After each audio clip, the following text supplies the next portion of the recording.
ശരീരം നിങ്ങളുടെ ശരീരങ്ങളെ നിങ്ങൾ സൂക്ഷിക്കണം.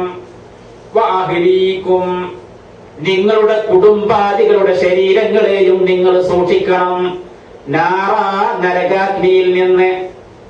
വിശുദ്ധ ഖുർആനിൽ ഈ ആയത്ത് ചർച്ച ചെയ്യുമ്പോ, അതിന്റെ വിശദാംശങ്ങളിലേക്ക് കടന്നു ചെല്ലുമ്പോ, വിശുദ്ധ ഖുർആനിൽ നരകത്തിനെ സംബന്ധിച്ച് ഒരുപാട് പരാമർശങ്ങളുണ്ട്.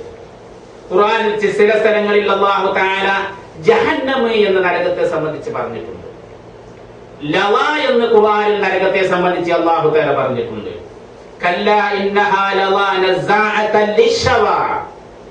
അതുപോലെ ഹുതമ, വമാ അദ്റാക മൽ ഹുതമ നാറുല്ലാഹിൽ മൂഖദ അല്ലതി തത്തലിഉ അലൽ അഫ്ഇദ ഇന്നഹാ അലൈഹിം മുഖ്സദ ഫീ അമദിൻ മുമദ്ദദ. ഈ ആയത്തിലും നരകത്തെ സംബന്ധിച്ച്, ഇവിടെ നരകത്തെ സംബന്ധിച്ച് അല്ലാഹു തആല ഉപയോഗിച്ചത് ഹുതമ എന്ന് പറയുന്ന പദമാണ്. അതുപോലെ സഖർ എന്ന നരകത്തെ സംബന്ധിച്ച് അല്ലാഹു തആല ഉപയോഗിച്ചിട്ടുണ്ട്. വമാ അദ്റാക മാ സഖർ. എന്താണ് സഖർ എന്ന് പറയുന്നത്? നരകത്തിന്റെ പേരാണ്.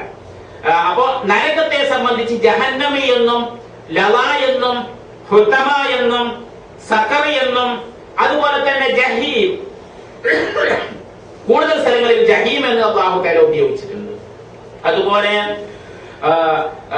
വയ്യി എന്ന നരകത്തെ സംബന്ധിച്ച് അല്ലാഹു സുബ്ഹാനഹു വ തആല നിസ്കാരം ഉപേക്ഷിക്കുന്ന ആളുകൾ കടക്കുന്ന നരകത്തിന്റെ പേരായിക്കൊണ്ട് വയ്യി എന്ന് അല്ലാഹു സുബ്ഹാനഹു വ തആല പരിചയപ്പെടുത്തിയിട്ടുണ്ട്.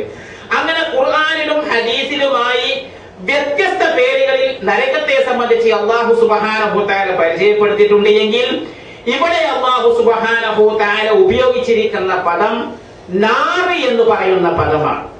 നാറി എന്ന് പറയുന്ന പദത്തിന്റെ അർത്ഥം നരകത്തിലുള്ള തീയിനെ സംബന്ധിച്ചാണ് അല്ലാഹു സുബ്ഹാനഹു വ തആല ഇവിടെ നാറി എന്ന് പറഞ്ഞത്. അപ്പൊ നരകത്തെ നിങ്ങളുടെ സ്വന്തം ശരീരങ്ങളെയും നിങ്ങളുടെ കുടുംബാദികളുടെ ശരീരങ്ങളെയും നരകാഗ്നിയിൽ നിന്ന് നിങ്ങൾ സൂക്ഷിക്കണം എന്ന് പറഞ്ഞിട്ട് അല്ലാഹു സുബ്ഹാനഹു വ തആല നരകത്തിന്റെ സ്വഭാവമാണ് അല്ലാഹു സുബ്ഹാനഹു വ തആല പറയുന്നത്. നരകത്തിൽ ഖുർആൻ നരകത്തിന്റെ സംബന്ധിച്ച് ഖുർആൻ